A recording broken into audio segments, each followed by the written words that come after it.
Glórias a Deus. Mais uma vez eu peço aos irmãos que se coloquem de pé, em reverência à palavra do Senhor, e abram as suas Bíblias em Gênesis, capítulo de número 37. Gênesis, capítulo de número 37. Vamos estar lendo do versículo de número 3 até o versículo de número 11. Amém? Gênesis, capítulo de número 37, do versículo de número 3 até o versículo de número... A palavra do Senhor nos diz assim, somente acompanha. Israel amava a José mais do que todos os seus filhos, porque era filho da sua velhice, e fez-lhe uma túnica de várias cores.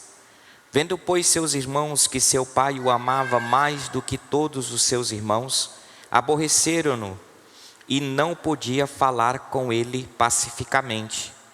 Sonhou também José um sonho e contou aos seus irmãos, e por isso aborrecia ainda mais.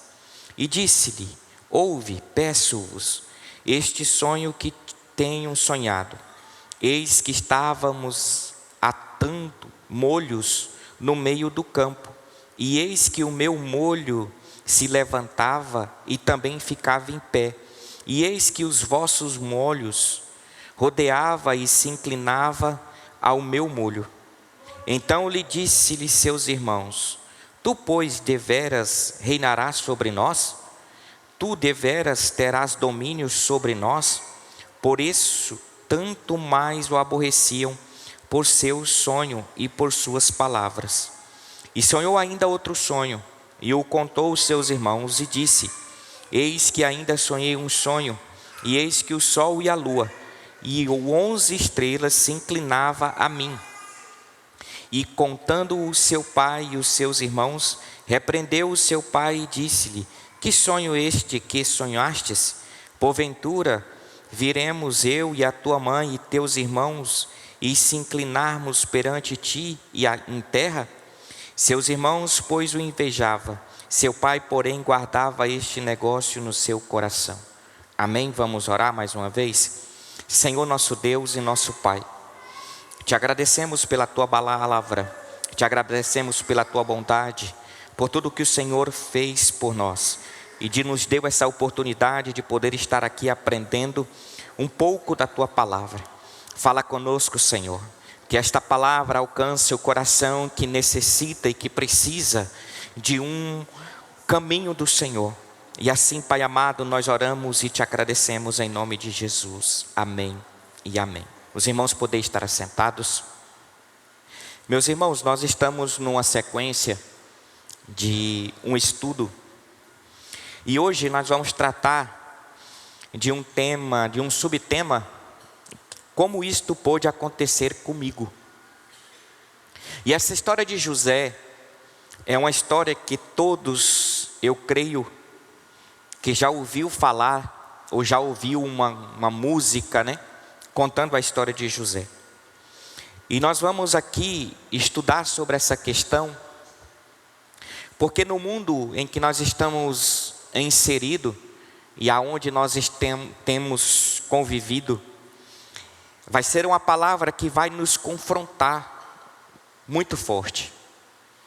E eu já quero aqui trazer, porque ela nos traz um confronto, é porque nós temos a cultura de acharmos que nada de mal pode acontecer com a gente, de que eu e você somos blindados e de que nada pode nos atingir.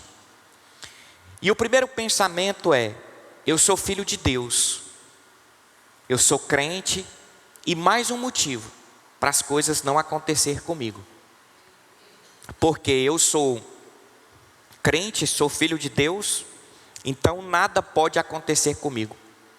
Só que nós esquecemos de um detalhe muito interessante, é de que a palavra do Senhor, ela não vai nos enganar. A palavra do Senhor, ela é verdade, ela é lâmpada para os nossos pés, e nós vamos entender que várias pessoas ou todas as pessoas que são citadas na Bíblia passaram por problemas e por dificuldades. E por que que nós não podemos passar?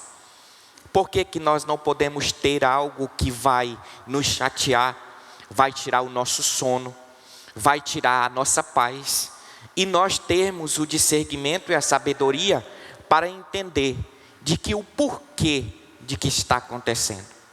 E eu ainda vou mais além, não fala com Deus o porquê, mas fala para Deus o para quê. O para quê dessa situação? O que que o Senhor está querendo me dizer? O que que o Senhor está querendo me ensinar? Nós vamos ver de que naquela época, quando alguém era vendido como escravo para o outro país, ele permanecia escravo até a morte. A mulher com quem ele se casasse seria uma escrava e todos os seus filhos seriam escravos também. Naquela época, a lei que regia era justamente essa. Nós vamos ver, e a história vai nos dizer de que José foi vendido pelos seus irmãos, e ao ser vendido pelos seus irmãos, ele se tornou escravo. E quando ele se torna escravo, ele passa a entender de que a sua mulher vai ser escrava e seus filhos também vai ser escravo. Só que o interessante é de que José, quando ele é vendido pelos seus irmãos, ele vem de uma cultura onde ele era o quê? Paparicado, aonde ele era bem tratado, aonde ele era valorizado, e de repente isso se torna inverso. Eu sempre falo de que o pobre, quando eu falo pobre, eu falo financeiramente. O pobre, quando ele fica rico, eu vou citar aqui um exemplo, ou ele ganha uma herança, ou ele ganha na Mega Sena, e quando ele fica rico, para ele é bom, que ele sai da pobreza e vai ser rico, né? Então, se ele perder tudo aquilo que ele conquistou e voltar para a pobreza, para ele está tranquilo. Só que se o rico, que nasceu rico, ficar pobre, aí o negócio é mais complicado. Para que até ele conseguir se adaptar com aquele momento em que ele está vivendo de pobreza, ele vai sofrer muito. E isso aconteceu com José. Teria sido mais fácil se José jamais tivesse conhecido a sua origem. Porque o que ele ouvia do seu pai era que Deus tinha uma promessa, de que Deus tinha algo muito grande e faria da sua nação uma grande nação. Agora vocês imaginam, ele nasce no lugar aonde ele é paparicado e aonde ele está se formando o seu caráter, e de repente ele é vendido. E aqui, meus irmãos, lá na frente a gente vai ouvir falar sobre isso. E ele não foi vendido por qualquer um. Ele não foi vendido pelos seus inimigos. Ele não foi vendido por aqueles que o odiavam. Mas ele foi vendido pelos seus irmãos. Agora pare para pensar um pouco. Se fosse eu e você, qual que seria o nosso comportamento diante dessa situação? Você sair da casa do seu pai, você sair da casa de perto dos seus familiares para ser vendido e ser escravo. E ir por uma terra aonde é muito distante. E na sua imaginação, você teria a imaginação de entender de que nunca mais, mas é nunca mais mesmo, você ter a oportunidade de ver o seu pai e os seus irmãos. Qual que seria o nosso comportamento diante disso? Eu creio que nos dias em que nós estamos vivendo, provavelmente José entraria em uma depressão profunda, sim ou não? Se eu e você já entramos em uma depressão por umas coisas tão menores do que de José, imagine isso acontecer comigo e com você. Eu lembro agora de que uma vez em 1998, eu tive que sair da casa dos meus pais e ir para Goiânia.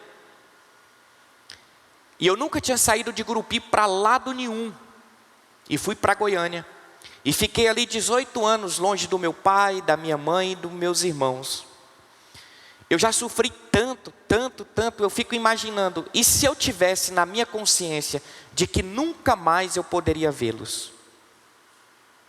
E eu fui, não pela minha vontade, mas eu não fui obrigado. Eu fui porque eu quis. Agora você imagina essa situação. Ele nunca ouvia falar da sua família e sabia que seu pai acreditava que ele estivesse morto. A vida dele havia prosseguido sem ele. José não tinha esperança de ser resgatado por seu pai. O interessante é de que, apesar de tudo isso que tinha acontecido com ele, ele passava na sua cabeça que seu pai pensava que ele estava morto. E como que seu pai ia atrás dele? Então para ele ficava muito difícil, porque ele sabia que a vida ia continuar sem ele, mas ele não tinha nenhuma esperança de poder um dia ver o seu pai e ver os seus irmãos. Mas ao mesmo tempo em que a situação estava a favor de José, algo de muito errado estava sendo gerado no coração da mulher do seu senhor. Aqui está falando de que quando José foi vendido como escravo, ele foi para o Egito, e lá no Egito teve um homem chamado Potifar, que comprou José, colocou José ali na sua casa e falou para ele tomar conta de tudo que ele tinha. E quando ele começou a ter um convívio naquele lugar e dizer, olha, até que eu estou sendo escravo, mas agora a minha vida está tendo um pouco de paz. E o interessante é de que quando ele teve essa sensação de que estava tendo um pouco de paz, se conformando com aquilo que estava acontecendo com ele, o inimigo mais uma vez se levanta para tentar desmotivar José daquilo que ele estava fazendo. A palavra do Senhor vai dizer de que esta mulher, ela faz o seguinte: ela elabora um plano. José entra, ela tenta seduzir José, José não quer, e o que ele faz? Ele corre, e ao correr ele deixa o que para trás? Uma túnica. E essa túnica, essa mulher pega essa túnica e levanta uma falsa conspiração contra José, e o que acontece com ele? Ele é colocado numa prisão. A prisão de Faraó não era nada semelhante às prisões que temos hoje. Os estudiosos vão dizer de que aquelas prisões daquela época era a pior possível, porque não é igual temos hoje, que as prisões de hoje tem banho de sol, tem visita. Naquela época não, as prisões eram feitas debaixo como se fosse aqui na igreja, era debaixo. Era tipo umas cavernas, e as pessoas eram jogadas lá e simplesmente esquecidas. E José, eu fico imaginando o que passa na cabeça de José naquele momento. Mais uma vez a vida me prega uma peça. Eu achei que estava ruim, mas agora ficou pior. Por quê? Porque eu vim parar aqui. Se lá no Egito, na casa de Potifar, eu tinha uma esperança de que um dia esse cativeiro poderia mudar, e agora? Como que vai fazer? As coisas não podiam piorar mais. José havia decidido descido o máximo que uma pessoa pode descer sem estar morta. Você consegue ouvir os pensamentos dele através da úmida daquela masmorra?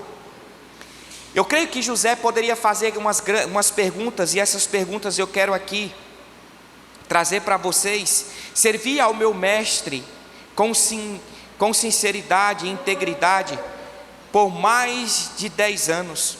Aqui ele está dizendo de que ele serviu a Potifar por mais de 10 anos. Sou mais fiel que sua esposa, permaneci leal a Deus e a ele, fugindo diretamente da imoralidade sexual. Qual a minha recompensa? Um calabouço. Parece que quanto mais tento fazer o que é certo, mais as coisas pioram. Como Deus pode permitir isto? Será que meus irmãos podem roubar até a promessa que me foi dada por Deus? Por que esse poderoso Deus de aliança não interveio em meu favor? E assim que um Deus amoroso e fiel cuida do seu servo, por que eu? O que fiz para merecer isto? Eu apenas acreditei no que ouvi de Deus. Será que se nós estivéssemos no lugar de José, nós também faríamos essas perguntas? Por que eu? Porque o que dói aqui, irmãos, eu acredito que não é ser vendido pelos seus irmãos. O que dói aqui, eu acredito que não é ser levantado uma calúnia de assédio sexual. O que dói aqui, eu não acredito, não é ser jogado em uma masmorra. É você olhar para a sua própria consciência e dizer: mas eu não fiz nada para merecer tudo isso. Será que se eu e você chegasse num patamar de sofrimento, como José sofreu, qual que seria o nosso posicionamento diante de Deus? Será que se eu e você não faríamos, como diz alguns pregadores, colocar Deus na parede e perguntar para Ele o porquê que está acontecendo isso comigo? Porque eu fico pensando de que tanto nós somos muito sensíveis. Nós somos criados espiritualmente como meninos mimados. Porque eu e você não pode ser contrariado jamais. Se me contrariar é motivo para mim fazer o que eu quiser. E o interessante é de que José, ele permanece firme.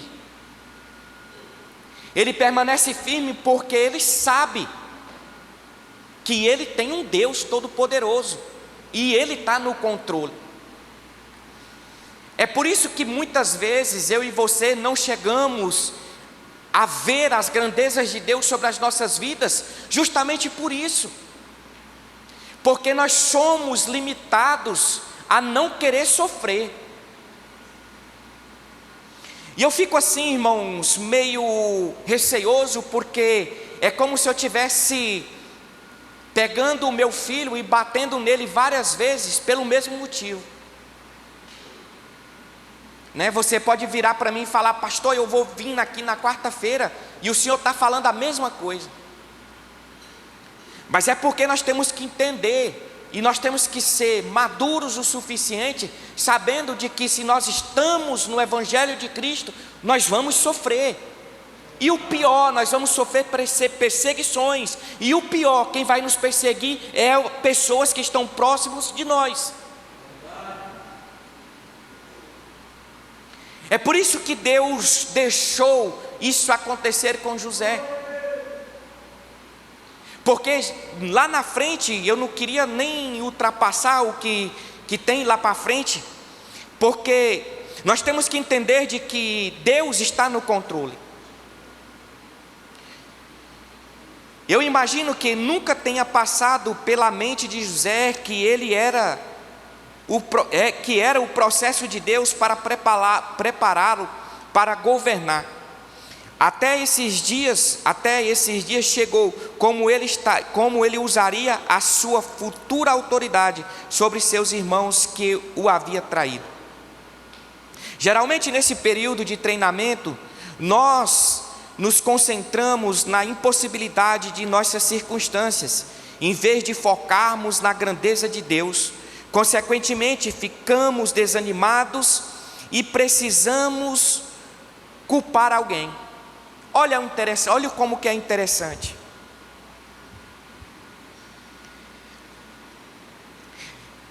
Quando nós estamos sofrendo pela obra de Deus, quando nós estamos no caminho do Evangelho, nós achamos de que nós não podemos passar por isso. Mas nós temos que entender de que se Deus tem um propósito na nossa vida, Ele vai nos preparar para depois nos aprovar. Ele não vai nos dar algo sem que nós estamos preparados. Porque se Ele fosse desta forma, esse mundo estaria uma bagunça.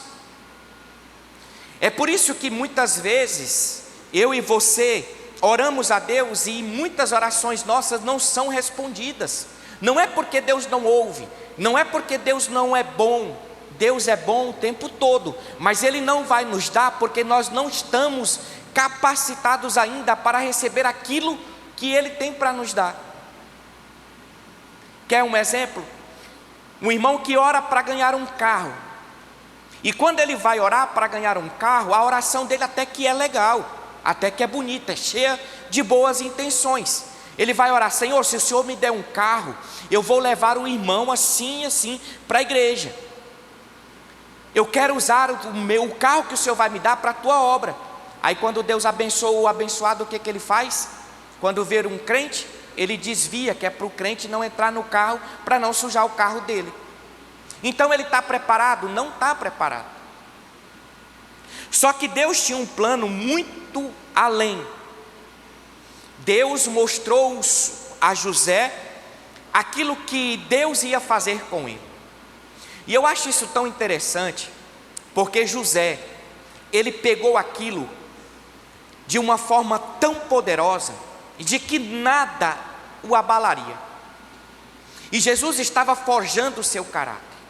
E aqui eu quero entrar em algo que muitas pessoas, ou até você, pode ir contra mim. José teve um sonho, ele contou o sonho, sim ou não? Sim ou não, irmãos? Se fosse você tinha contado o seu sonho? Porque nós ouvimos muitas pessoas dizer: não conta os teus sonhos para ninguém. Só que nesse caso, se José não tivesse contado o seu sonho, o projeto que Deus tinha na vida dele não teria sido cumprido. Porque foi através dele contar o sonho, foi que os seus próprios irmãos começaram a fazer a perseguição que fizeram contra José. Tem coisas que Deus vai nos mostrar e nós vamos ter que contar. Quando José teve o sonho, começou a dar tudo certo para ele? Foi tudo errado, mas ele permaneceu firme. É isso que eu estou querendo colocar na cabeça de vocês essa noite, para permanecer firme. Tem perseguição? Estou firme. Sabe por quê? Porque, irmãos, isso não é arrogância, tá? Não entenda isso como arrogância. Quando você tem convicção daquilo que Deus tem para você, você pode bater no peito e dizer: eu confio naquele que me fez a promessa.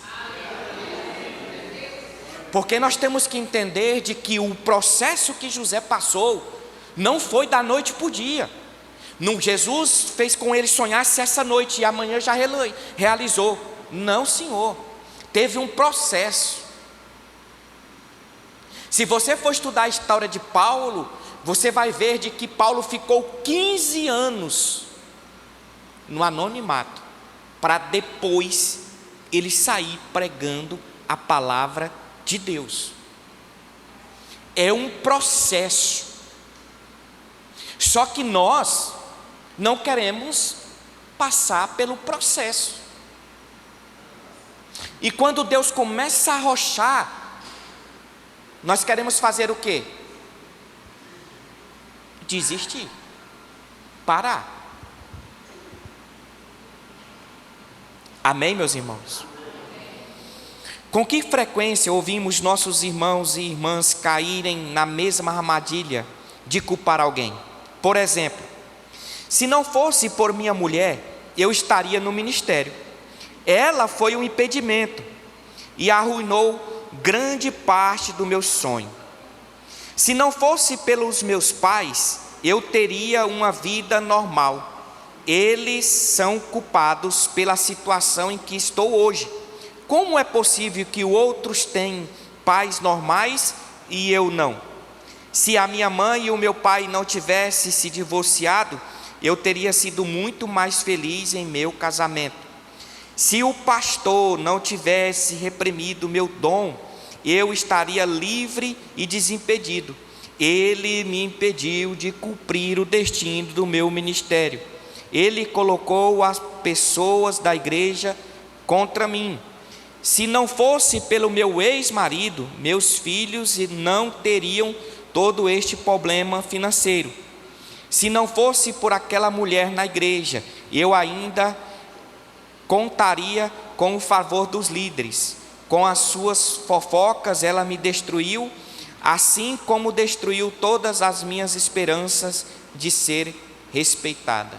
Quero enfatizar o seguinte: absolutamente nenhum homem, mulher, criança ou demônio pode jamais tirar você da vontade de Deus, a não ser você mesmo. Quero repetir isso. Nenhum homem, nenhuma mulher, nenhuma criança, nenhum demônio pode jamais tirar você da vontade de Deus, a não ser você mesmo.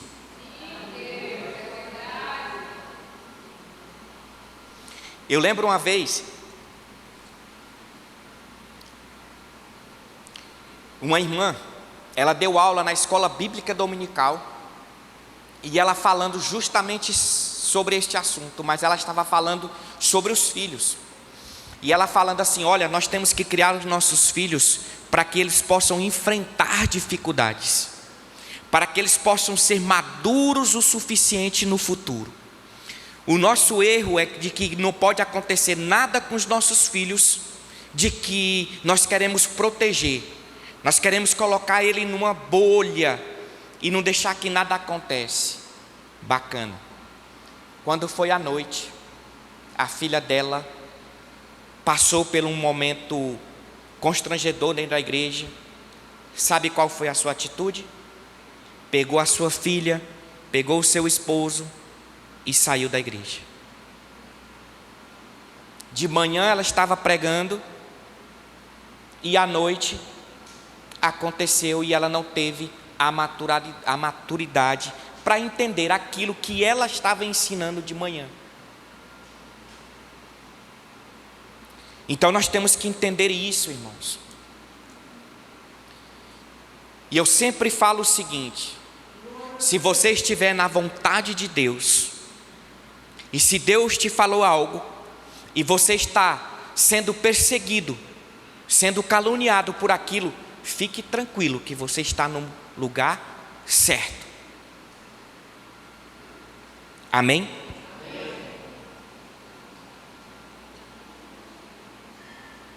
Vejamos como José se sairia se estivesse em nossas igrejas de hoje.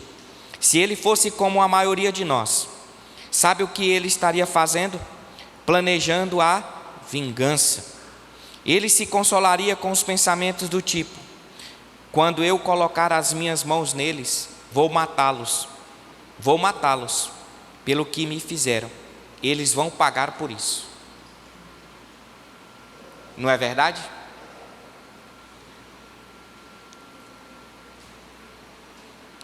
Todo mundo pode passar por tribulações, mas eu não. Eu sou crente, eu sou filho de Deus. Eu nasci para vencer. Eu nasci para tudo dar certo. né? Até doença eu não posso pegar, porque eu sou filho de Deus. Deus levou sobre si todas as enfermidades. Ainda fala versículo ainda. Esses dias ontem eu estava falando sobre isso. É tão interessante. Quando eu me converti,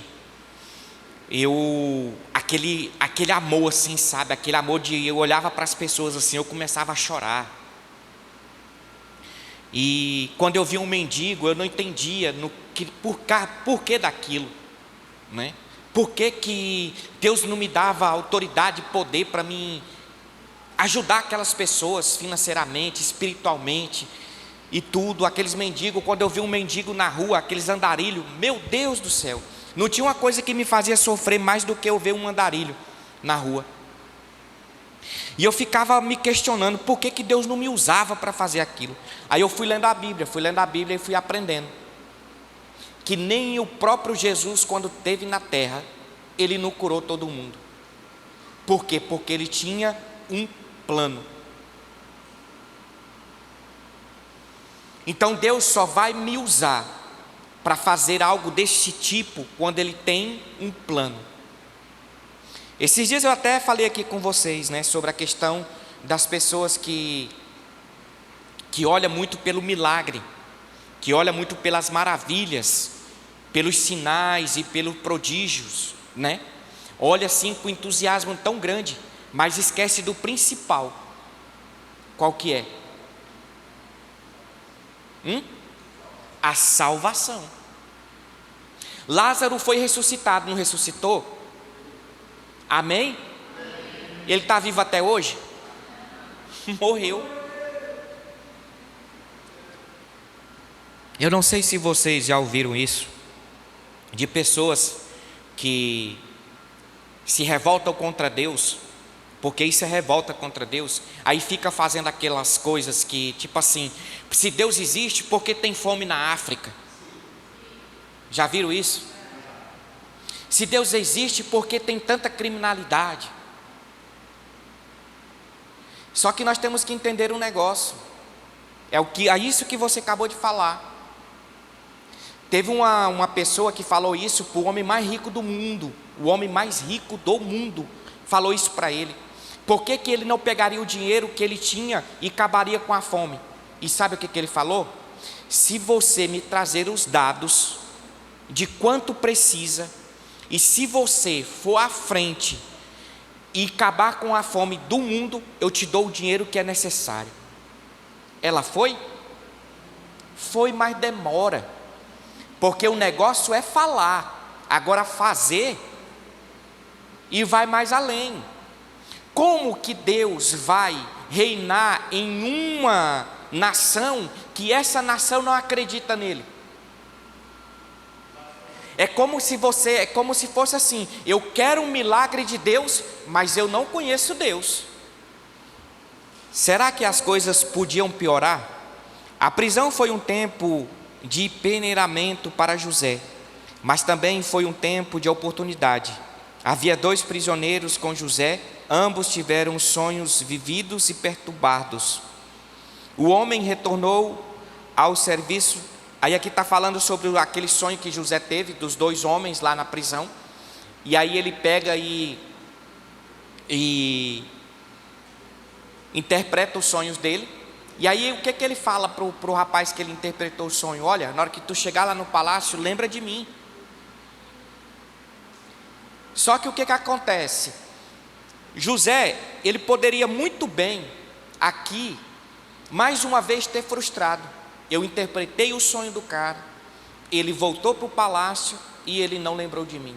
O interessante é que ele ficou 2 anos ali, mais 2 anos, para que aquele homem pudesse lembrar de José. Só que o interessante é de que quando Deus tem um sonho com você, Ele não vai nem adiar e nem atrasar, mas no momento certo Ele vai fazer acontecer.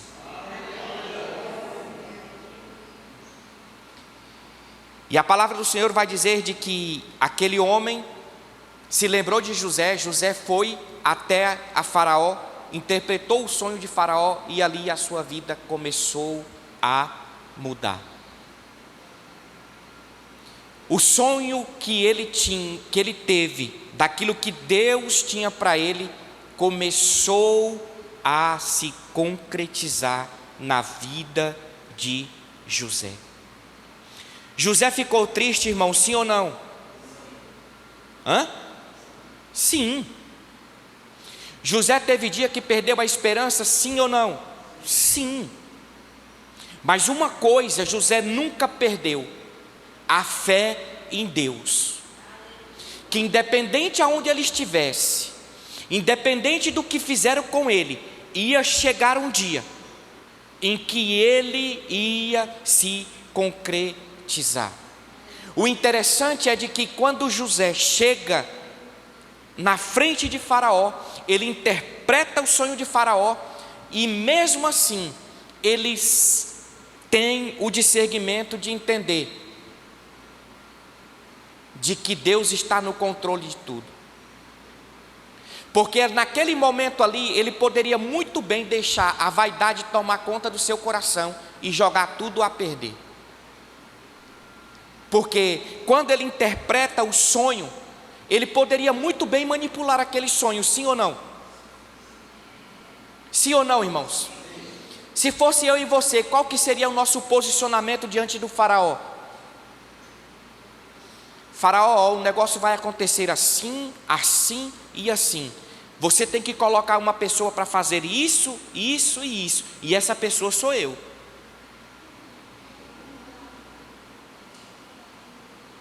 Aqui na igreja do leste não tem ninguém melhor do que eu para fazer isso, não.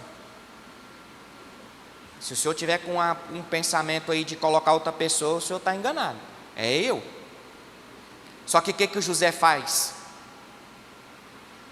O Senhor tem que arrumar uma pessoa capacitada, uma pessoa que sabe administrar e que conhece. O Senhor tem que escolher. Aí Deus pega e usa quem para realizar o seu sonho? O rei do Egito. Fala: essa pessoa é você. E eu ainda tenho mais. Você vai ser um homem de autoridade, e quem vai ser maior do que você vai ser só eu. Abaixo de mim você tem governo sobre todo o Egito. E mesmo assim, irmãos, José não deixou o seu coração ser vaidoso, porque José ainda, mesmo assim, José ainda não entendeu aquilo que o Senhor tinha para fazer na sua vida. Aí a fome chega, os irmãos conhecem.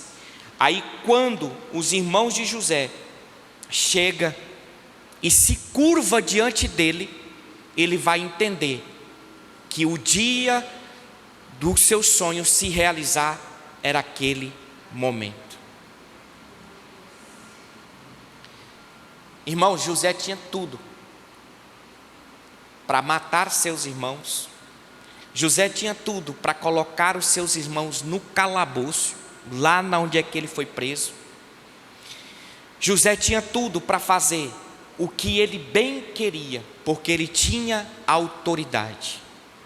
Agora vocês imaginam se José usa a sua autoridade e disse para o rei do Egito: olha, os meus irmãos me fizeram assim, assim e assim. Eu quero que o Senhor me dê autoridade para me fazer assim e assim. Ele teria ou não teria autoridade?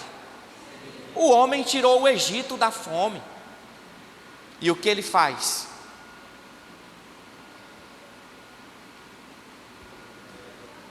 O sonho se realizou, mas ainda faltava outro sonho. E quando seus irmãos vão buscar o seu pai e volta, o que ele acontece? O segundo sonho se realiza. Só que José, com o coração de Deus, ele entendeu. E chega diante dos seus irmãos. Os seus irmãos pavorados, e isso eu acho maravilhoso. Porque José chega diante dos seus irmãos e fala para eles: aquieta o vosso coração. Porque não foi vocês que me trouxeram para cá, mas foi o meu Deus. Irmãos, isso é tremendo. Isso é tremendo, irmão Valdeci, porque a pessoa entendeu de que foi Deus. Não usou aquilo para apontar, não usou aquilo para condenar, não usou aquilo para matar, mas usou aquilo para que o nome de Deus foi glorificado. E a palavra do Senhor vai dizer que aquele povo comeu o melhor da terra do Egito. O povo de Israel, a nação de José, comeu o melhor daquela terra. Amém, meus irmãos? Vamos nos colocar de pé para a gente poder estar finalizando. Quando nós temos promessa de Deus, nós vamos passar por tribulações.